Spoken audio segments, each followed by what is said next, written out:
rero turabakiriye hamwe n'abakunzi ba Irera TV1. Murakoze cyane. Tubahaye ikaze. Murakoze cyane. Turabasaba ngo mutwibwire mu buryo burambuye. Tubasanze hano n'ubundi duhuriye hano. Tubasaba ko twagirana ikiganiro, none muratwemereye, murakoze sibyo se? Yego, nta kibazo. Yego, reka mutwibwire hamwe n'abakunzi ba Irera, by'umwihariko ubwoko bw'Imana bikareba. Murakoze cyane. Yego. Nitwa Nkundimana Leo. Yego. Data yanyise Nkundinama, ariko kubera impamvu zirangamimerere nitwa Nkundimana, kugira ngo wenda nuzakurikira agasanga nitwa Nkundimana tsagira ngo wenda nabihinduye ngeze i Kigali, ariko niko byagenze. Yego, ndi umukristo rero. Yego, nishimiye kuba namwe. Yego, urakoze cyane kutwemerera ko twagirana ikiganiro. Ni ubutwari rero kuba tugiye kugirana ikiganiro, nuko hari ibyo uri butwungure, sibyo? Kandi natwe haba ari cyo dufite twakungura, yaba ari ngiye bwite cyangwa n'ubundi bwoko bw'Imana budukurikiranye, bakwandika muri komenti bakadufasha n'ubundi ku byo tugiye kuganiraho, bakaba baduhaho inyunganizi. Yego rwose, kandi nanjye nongeye gusuhuza abantu badukurikiranye. Yego, mbifuriza amahoro y'Imana. Murakoze cyane, murakoze kutwifuriza amahoro y'Imana. N'ubundi mudufashije twebwe ubwacu ndetse n'abadukurikiye, mwadufasha ku iki kintu abantu bajya bibazaho mu buzima bugiye butandukanye. Kuko hari uburyo umuntu yirondora cyangwa yipresenta, sibyo? Avuga umwirondoro we cyangwa akavuga ibintu runaka kuri we, bigafasha n'abandi bagenzi be, sibyo? Bitewe n'imyanzuro yagiye afata. None hagati aho ngaho niho twasabaga ko mwadufasha mukatubwira muti ku kintu kigendanye n'amahame yanyu mu buzima mubamo, sibyo? Hari ibintu umuntu afatira imyanzuro akavuga ati njyewe ibi ngibi nibyo nzagenderaho mu buzima bwanjye, sibyo? Cyangwa ibi nibyo nzakora. None Leo, urakoze cyane. Watubwira mu ruhande rwawe, ni ayahe mahame ufite mu iyobokamana? Ni ayahe mahame ugenderaho? Murakoze cyane.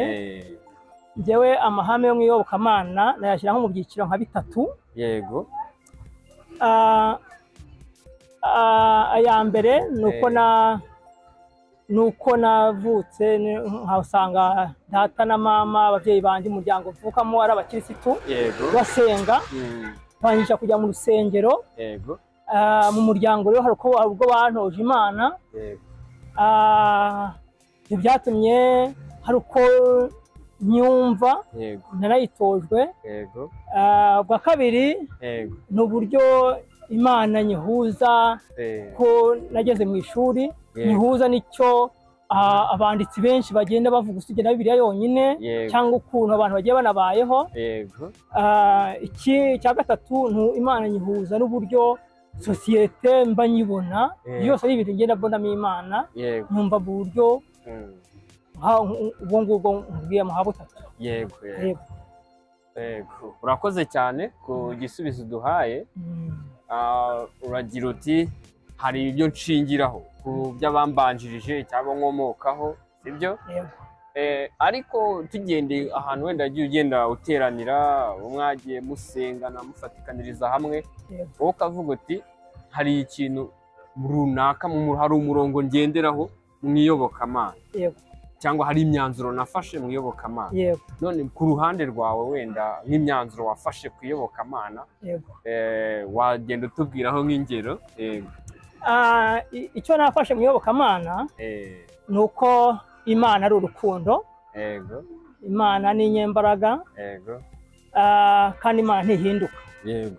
Kandi Imana ikunda ishaka abantu bayo baba abantu beza, nkuko tuyita data wa twese. Nta mubyeyi rero wakwiza ko umwana waba mubi, yifuza ko tuba nk'uko ushaka cyangwa yatubwira. Yego. Urakoze cyane Leo, urakoze kudusangiriza hamwe n'abakunzi ba Irera TV1. Dusaba n'ubundi n'udukurikiye nawe yaduha umurongo agenderaho cyangwa amahame yafashe mu bigendanye n'iyobokamana byaba byiza cyane.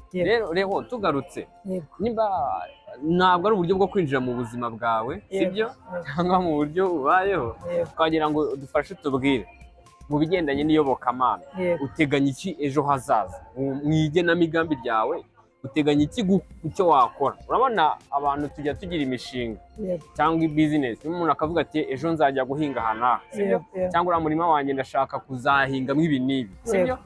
None mu bigendanye n'iyobokamana mu buryo bw'imyemerere sibyo, mu bigendanye n'ibyo guhesha Imana icyubahiro, uteganya iki mu gihe kizaza? Urakoze cyane. Yego. Iteganyamigambi ryanjye mu iyobokamana tukiri aho ngaho, cyangwa nzi ko nzaba pasiteri ariko nabonye bitazampira kubera impamvu zitandukanye. Ivugabutumwa rigenda rizamo ibintu bitandukanye. Kera tukinjira mu rusengero nubwo nabanje kuba mu itorero rya ADEPR, ariko nabanje kuba umugatolika, n'iwacu niho ababyeyi banjye niho basengeraga. Rero nabanje nkiri no mu bagatolika nigeze kuba muri groupe vocationnelle, ni groupe itoza abana bakiri batoya kuziha Imana, nzi ko za gufurere. Ibyo ntibyampiriye bikarinda no kugera ku bupadiri. Yego. Bivuye aho ngaho rero nza kongera mpura n'abakozi b'Imana banyisha ijambo ry'Imana, mpindura n'idini rya muri ADEPR. Nabwo mpageze nkumva nzaba nk'umukozi w'Imana ukomeye cyane. Hariho ibintu byo kubyivugabutumwa icyo gihe. Ari naho uvuze yuko wateganyaga kuba waza abapasiteri. Nkabona rwose ijambo ry'Imana ni ikintu cyiza, nkasoma Bibiliya cyane, nkashyiramo imbaraga cyane kugira ngo numve icyo Imana ivuga ku bantu bayo, icyo yavuze, icyo abakozi b'Imana n'abahanuzi bagiye bavuga ku bihe bitandukanye. Rero rwose ibyo nabonye ntakibayemo umuvugabutumwa ukomeye, ariko hari ikintu nizemo ko ibikorwa byanjye aribyo byavuga Imana kurusha umunwa wanjye. Buriya ivugabutumwa mbona njye narikoresha ibikorwa byanjye bikavuga, bitaba menta banjye. Umenta wanjye njya nkurikiranaho muri Ghana, ni pasiteri ukize cyane ukomeye, yagiye akora ibikorwa byiza bihindurira abantu ku Mana kurusha uko abantu bavuga amagambo. Rero mbona njye hari igihe kigeze kubaho ikivugabutumwa by'amagambo cyane, hari igihe bigeze nko gusatura ibintu bikakomera cyane, ariko njyewe nahishuriwe ko amagambo ashobora kuzarangira. Buriya mu Abongereza ni beza, baravuga ngo actions speak more than words. Ni proverb y'Abongereza kuko ibikorwa biruta amagambo.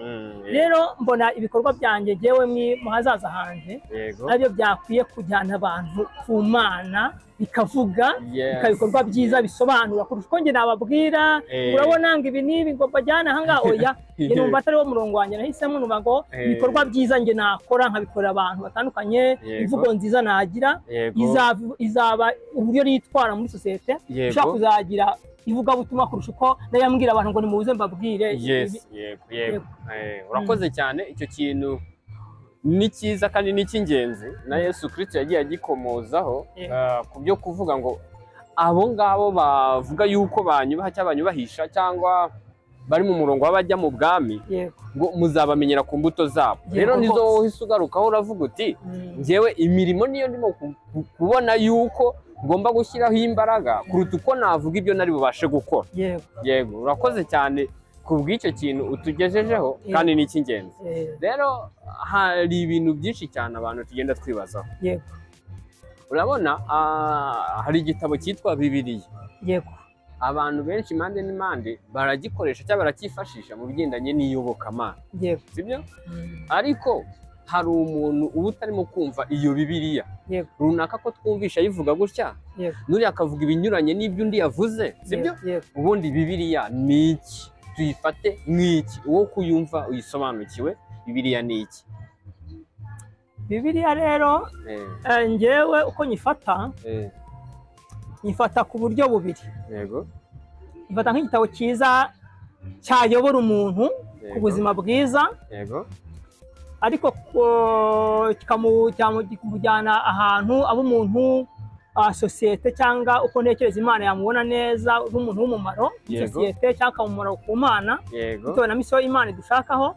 Ariko ku rundi ruhande nkabona yo uburyo Bibiliya ishobora kuyobya umuntu umwe cyangwa mu buryo bumwe n'ubundi bitewe n'uko yayisomye nabi cyangwa akayisobanukirwa nabi bitewe n'uburyo yashatse kuyumva. Hari abantu bajya nabonye benshi batari umwe babiri bagiye bayikoresha mu kuyobya abantu. Urabizi nawe hambere hari abantu muri Kenya ejo bundi abakristo barapfuye n'ubu baracyashaka imirambo, abantu maganana bikoze n'undi babasomye Bibiliya. Ibyo rero bituma ngiye nshishikariza abantu bose kureba cyane cyangwa kugira kuzamura ubumenyi no gusenga Imana kugira ngo abe ari bihashishurira ukuri ni ukuhe, abantu batubeshya bakoresha Bibiliya ni abahe, cyangwa abantu batubwiza ukuri nk'uko biri bivuga ni abahe. Urakoze cyane ku icyo kintu. Hari icyo wenda twahuzaho cyangwa nakubazaho. Ese Bibiliya yaba ariyo nyirizina yayobya abantu cyangwa abayisobanura bakayivuga bigendanye n'icyo bararikiye nibo bayobya abantu? Oya, ntabwo ntekereza ko Bibiliya yayobya abantu. Niza ko abantu kuko Bibiliya ngewe nkurikije ngewe uburyo yanditsemo, hari tukiri aho ngaho hari akaburaga njya mbwira abantu nkavuga nti buriya itegeko nshinga bagenda barihindura ry'ibihugu kandi buriya ni itegeko nshinga ry'Imana. Niba rero yakwiye kuba ivugururwa cyane cyane ko wenda yagiye inavugururwa koko ngo batubwira ko buriya yabanje kuba itanditse no mu ndimi zindi bagenda bayihindura indimi. Ako icyo kintu cyo kuvugurura ni ukujya nibava mu murongo w'icyo yashatse kuvuga ahubwo babijyanisha n'ururimi abo bantu bagezeho cyangwa imvugo bagihuriyeho. Ariko ngewe ubyo mbona ngewe imyizere uko ntekereza ntabwo ari imyizere yanjye uko ntekereza, ntekereza ko n'ubundi bagiye babihindura kubera ko niyo mpamvu ngiye mbishingiraho yuko ibyo ngiye bivuga ni uko nka Bibiliya ejo bundi bivuga ngo Bibiliya y'Abanyetiyopiya, Bibiliya y'Abagatolika irimo ibitabo nka 72 na bingahe, nkabona iy'Abaprotestant irimo ibitabo 66. Aho ngaho hagiye habaho isuzuma cyangwa kwitiranya cyangwa gusobanukirwa ibindi bintu bigatuma bamwe bemera ibitabo abandi bakabyanga. Rero ngira ko ari igihe kintu ushobora kuzagera ugasanga ifite nk'ibitabo nka 20 cyangwa 40, ntabwo mbizi wenda abantu bazaza nyuma. Ubu ngubu twebwe mu Rwanda ijambo ry'Imana rimaze imyaka nk'ijana na 20 buriya mu Magana Cyenda mu Magana Cyenda nibwo abamisiyoneri ba mbere batangiye kuzana Bibiliya. Icyo gihe ntibanemeraga ko abantu banayigura, yakoreshwaga nabo bayifite gusa. Haza kugera igihe rero abantu bavuga tubareke nabo bajye bayigura bayitunge mu rugo bayisome. Nkeka ko rero byose bitewe n'ibihe bishobora kuzahinduka nabyo. Urakoze cyane ku icyo ngicyo. None n'ubundi turimo kureba ku gihe twebwe turimo kuyo turimo kubona ubu ngubu irimo kuboneka, sibyo? Ese Bibiliya yo nyirizina ubu ngubu turimo kubona, sibyo? Ubwo twe kuyigenderaho tuvuga ko haba harabayihinduye, twe kuyubahiriza ibyanditsemo?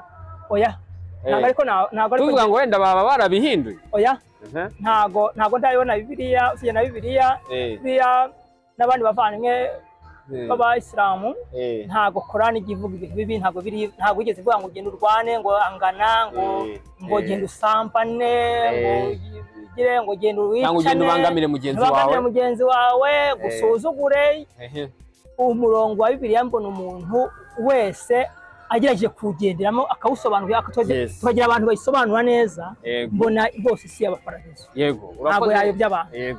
Urakoze ku icyo kintu kuvuza uti Bibiliya nta kibazo cyayo, ahubwo hakaza kuboneka abayisobanura ukwiriye n'abayikoresha mu nyungu zabo byongereho ahubwo. Noneho hari ikintu wakomejeho uvuga uti umuntu akaba yayikoresha afite ikindi kintu agamije cyangwa izindi nyungu ashaka kwikururira ku ruhande rwe, cyangwa kuyisoma nabi agafata akantu kamwe mu bintu byinshi akakuririraho. Niyo mpamvu n'amadini menshi yagiye anavuka, umwe agatoramo utuntu 5 akatujyana akadushyira mu bantu, undi agafata utundi 10 akatujyana abashinze kandi ku ruhande. Ibyo bigatuma rero abantu bagize uburyo kwisobanukirwa by'ukuri, nta bibazo byatera ngengeramo.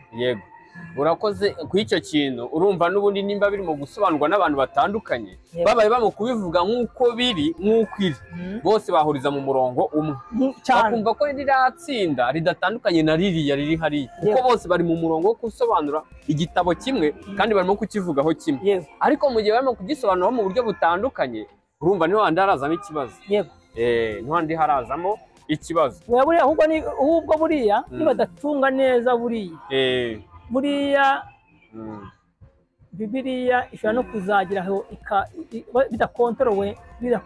Yego. Ubona ko urabona nk'urugero mu gihugu cyacu abantu bari batangiye insengero ejo muri bazifunze, ariko ntabwo ijambo ry'Imana warifunga. Ijambo ry'Imana nta muntu warifunga. Buriya abantu bazajya basobanukirwa ko insengero n'ijambo ry'Imana ari ibintu bitandukanye.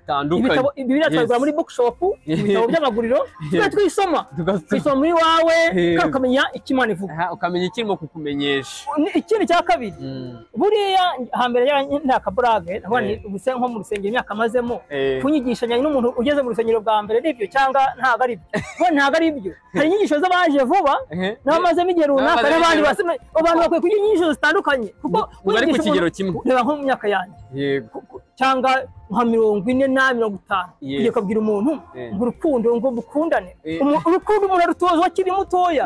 Ntabwo ari inyigisho wajya kubwira urukundo iyo ruhawe ukiri mutoya nawe urarutanga, ariko umuntu utararuhawe n'imyaka 40 ntabwo mwisha gukundana, ntabwo mwisha kugira neza, ntibyashoboka. Yarenze igihe kuko yarabyishiye kera. Rero ngira ngo bose uburyo bwo bw'ijambo ry'Imana, bwo ijambo ry'Imana ntirizahinduka, ariko uburyo abantu ribageraho byo nkeka ko bizahinduka. Urakoze ku icyo kintu. Uragira uti ijambo ry'Imana ntirizahinduka kuko nyiraryo nawe batahindutse, sibyo? Kuko ntabwo agira manda ngo waraza gusimburwa n'undi noneho ngo haze kuza ikindi gitabo kivuga ibyo undi wajeho mushya, kuko Imana nimwe ntiharaza indi cyane, sibyo? Urumva ijambo ry'Imana ryo riraguma ari rimwe. Ahubwo ikintu ukomojeho cy'ingenzi abantu bakwiye kurebaho no gukurikirana cyane ni uko ababyigisha bo bazahinduka bakagenda babivuga mu buryo butandukanye, nuko nyiri kubimenyesha abantu yabimenyesha. Bagahindura. Ndi umwarimu buriya ariko ntabikubwiye na methodology nk'abantu abarezi, gusa methodology itandukanye biranga gakoresha indi na methodology rero nayo yo kuryigisha nyaka izagenda irahinduka kandi yatangiye no guhinduka. Ahubwo kandi uko guhinduka sinumva yuko bashobora kuguma mu mwimerere w'icyo Bibiliya yabivuga. Oya ntaho icyo birahinduka rero harimo ikibazo. Ariko urakoze kuduha ku bisobanuro bya Bibiliya uko uyibona n'uko uyishyikira, duhurije hamwe ku babivuzeho n'uko wabivuze, babivuzeho mbere n'ababivugaho ubu ngubu, n'icyo Bibiliya nyirizina yo ivuga. Tuyisomye icyo igenda ikomozaho nayo, dusanga n'ubundi Bibiliya ari igitabo kirimo iby'abakristo bizera. Yego. Kandi kibumbatiye hamwe ibitabo n'inzandiko byanditswe n'abantu batandukanye, kandi bikaba byaravugaga cyangwa bikaba bivuga ku mateka, bikavuga no ku by'uyu munsi n'iby'ahazaza.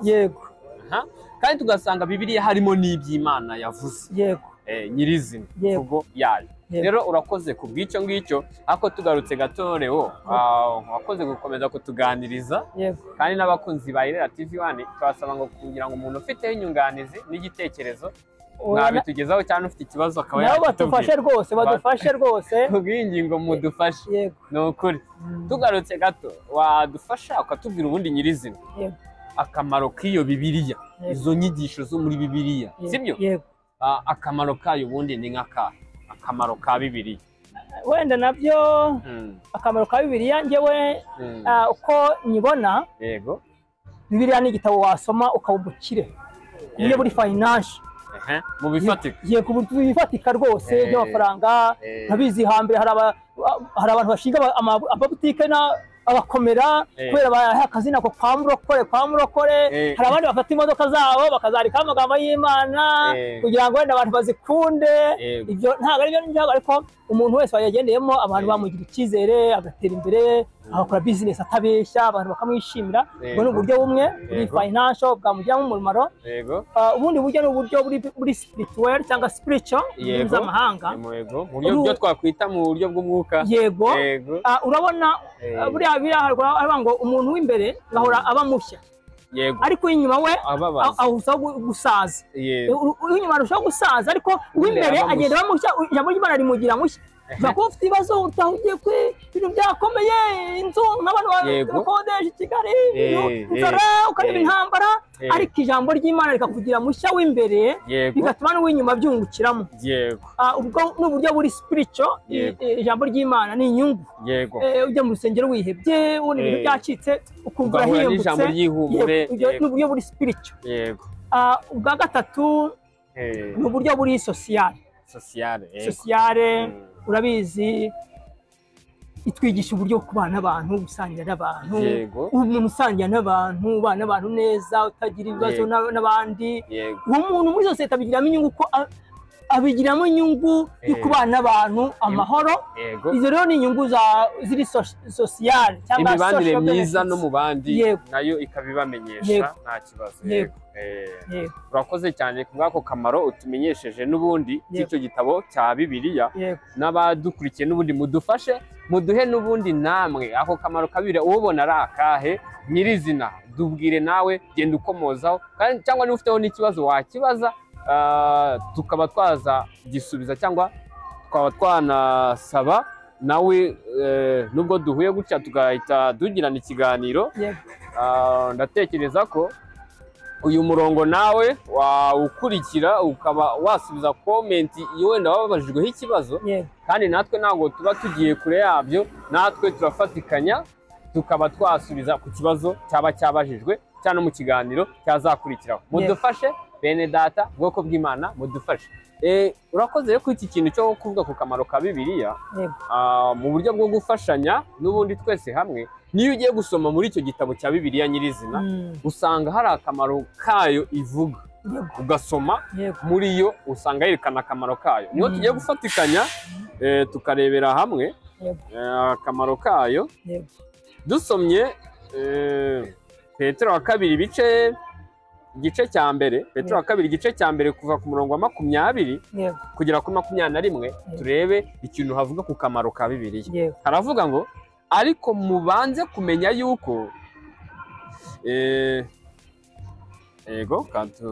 harebe neza mubanze kumenya yuko ari nta buhanuzi bwo mu byanditswe bubasha gusobanurwa uko umuntu wese yishakiye kuko ari nta buhanuzi bwazanywe n'ubushake bw'umuntu ahubwo abantu b'Imana bavugaga ibyavaga ku Mana bashorewe n'umwuka wera urumva ibi ngibi biboneka muri Bibiliya ababyanditse cyangwa babivugaga babaga ari Imana ibishatse ko babivuga sibyo tugarutse gato niyo twasubiramo kugira ngo dushyikireho ku bisobanuro dufashanye nawe urimo kudukurikira waza kuduha ibisobanuro byaryo nk'uko uryumva haravuga muri Petero wa kabiri igice cya mbere ku murongo wa 20 kugera kuri 21 ngo ariko mubanze kumenya yuko ari nta buhanuzi bwo mu byanditswe kandi ibyo byanditswe n'ibyo muri Bibiliya sibyo bubasha gusobanurwa uko umuntu wese yishakiye yiboneye yishakiye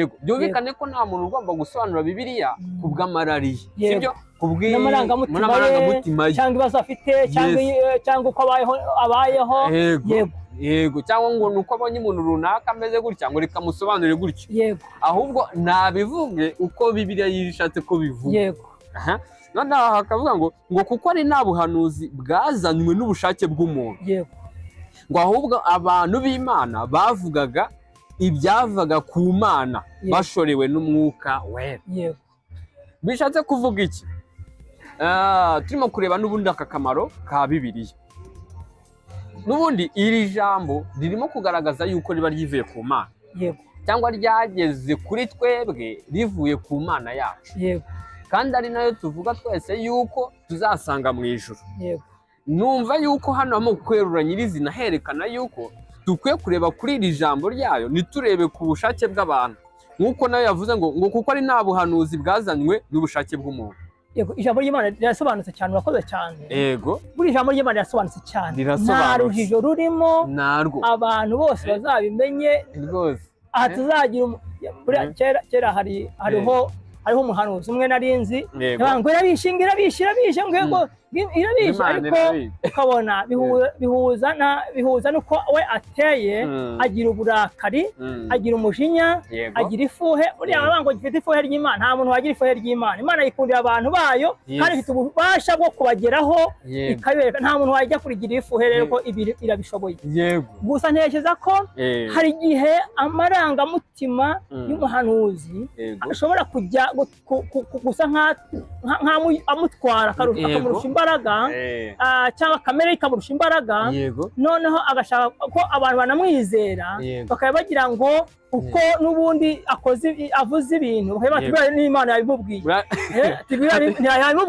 yabimubwiye ati runaka nibonye ko akoze gutya tubwira n'Imana ikindi hagiye imubwira no munsi bakagira ngo ihora imubwira neje yababwira bakajya batubwira irimo kumubwira ugasanga rero abantu ibyo bintu kubisobanukirwa kwidahora ivugana n'umuntu bakuvugana no munsi uri kaje bavugana nawe mu cyumweru gitaha cyangwa umwaka utaha byashoboka ariko indi minsi avuga iby'amarangamutima ye cyangwa ashobora kongeraho ibye niyo wenda Imana nigenda igihe yamenyeshereza umuntu igishaka ko amenya ariko itavuze ngo umuntu ni urubye n'igihe biraza kubera sibyo kuko bishobora kuba akakanya sibyo nagera hirya ikambwira wenda ibindi sibyo kubera iki cyase kumenyesha nicyo gihe cyacu sibyo ariko bidaturutse ku bushake bw'umuntu nkuko tubibonye ngo kuko ari nta buhanuzi bwazanywe n'ubushake bw'iki bw'umuntu ahubwo abantu b'Imana bavugaga ibyavaga ku Mana bashorewe n'umwuka w'Imana byumvikane n'umwuka w'Imana wabashoreraga sibyo kugira ngo babashe kuvuga ibyo ngibyo by'Imana nyine oya nkeka ko ari nabyo byagiye ari nabyo bigenda biyobya abantu ijambo ry'Imana abahanuzi bayobowe naryo bakatubwira icyo babwiye kugira ngo abantu bagubwa neza kandi byagira umumaro ariko rwose n'abo bantu bakongeraho ibyabo kugira ngo bazajyana urubanza n'Imana niko nayo bivuga ko babongeyeho kandi yayibura kugira kongeraho ikibazo reka tutanagiye kure uwakongeraho afite ikibazo n'ugabanya n'ugabanya nawe afite ikibazo akagira ibyo agira ku ruhande kwenda ku bwoba cyangwa izindi nyungu yabigiramo afite ikibazo niyo mpamvu ahangaha rero turaza turebe tuti nimba ijambo rivuze ngo ariko mubanze kumenya yuko ari nta buhanuzi bwo mu byanditswe sibyo urumva ibyanditswe birimo ubuhanuzi buturutse ku Mana sibyo ngo kuko ari ngo ariko mubanze kumenya yuko ari nta buhanuzi bwo mu byanditswe bubasha gusobanurwa uko umuntu wese yishakiye buriya naho ibanga riri ni ukuvuga ngo iri jambo riraza ritwereka yuko mu byanditswe muri Bibiliya aribwo buhanuzi butavangiye sibyo kandi butabasha gusobanurwa cyangwa kuyoborwa n'amarangamutima y'umuntu ahubwo bigomba gukorwa nk'uko Imana yo yabivuze mu byanditswe byumvikane ahangaha kuvuga ikintu n'ubundi ucyerekeza ku Mana ariko ukanyuranya n'ibyanditswe muri Bibiliya aho harimo ikibazo harimo kuyobya abantu no kuvuga ibinyoma nk'uko ijambo turibona ngo ariko mubanze kumenya yuko ari nta buhanuzi bwo mu byanditswe muri Bibiliya bubasha gusobanurwa uko umuntu wese yishakiye sibyo ngo kuko ari nta buhanuzi bwazanywe n'ubushake bw'umuntu ahubwo abantu b'Imana bavugaga ibyavaga ku Mana bashorewe n'umwuka w'Imana rero urakoze cyane bw'iki kiganiro wemeye ko tugirana ngira ngo tukimara kumenyeshanya cyangwa guhana amakuru ku by'ubwami bw'Imana n'ubwoko bw'Imana n'ubundi badukurikiye bari impande n'impande ku isi kuko ntabwo ubwoko bw'Imana aritwe turi ahangaha gusa ubwo hari n'abandi bari ahandi impande n'impande bishatse kuvuga iki rero n'ubundi umuntu akimara kwiga icyigisho nk'iki cy'ingenzi bisaba ko ako kanya atangira gushyira mu bikorwa ibyo amaze kwiga ndetse akabimenyesha n'abandi yego rero turandika nawe udukurikiye kugira ngo umenyeshe n'abandi sibyo umenyeshe n'abandi kugira ngo dufatikanye ivugabutumwa bwiza yego kandi n'undi wagiha wabimenyesha kino kiganiro ukakimwoherereza gutangira ikiganiro ukagisoza ni iby'umumaro kugira ngo usobanukirwe n'ubundi icyo twaganiragaho cyangwa n'utanga n'inyunganizi ushingireho uduha imfashanyigisho nawe hari icyo wari wumvishemo. Nibyo dusaba bene data ubwoko bw'Imana. Murakoze cyane rero, murakoze cyane mwemeye ko tugira n'ikiganiro nk'iki ngiki. Namwe kandi n'abadukurikiye nabo bakoze cyane kudukurikira, ni ukuri kandi mbashishikariza kugira ngo batege icyo Imana ibabwira, bumve icyo Imana ibabwira, bumve ijwi ry'Imana, kuko umuntu wumva ijwi ry'Imana akarigenderamo ntabwo bitinda kugira ngo abone inyungu nziza cyangwa agire ingaruka nziza y'iryo jwi yumviye. n'Imana imwishimira, ari mu murongo w'iby'Imana ishaka. Rero murakoze, mwari muri kumwe n'ubwoko bw'Imana buterwa n'ishyaka kwiga ijambo ry'Imana ndetse no gusobanukirwa iby'Imana Data wa twese dushakaho, kugira ngo dukore igikwiriye nk'abazaragwa ingororano mu bwami bwa Data. Mugire amahoro y'Imana n'ubuntu bw'Imana mubiheshejwe no gusobanukirwa ndetse no kumenya Imana Data wa twese na Yesu Kristo umucunguzi wacu. Murakoze cyane, murakoze cyane rero. Murakoze cyane rwose, namwe rwose kandi mwakoze cyane kutuganiriza no kugira ngo tugire icyo dusobanura ko umuntu yumva Bibiliya n'ijambo ry'Imana. Murakoze cyane.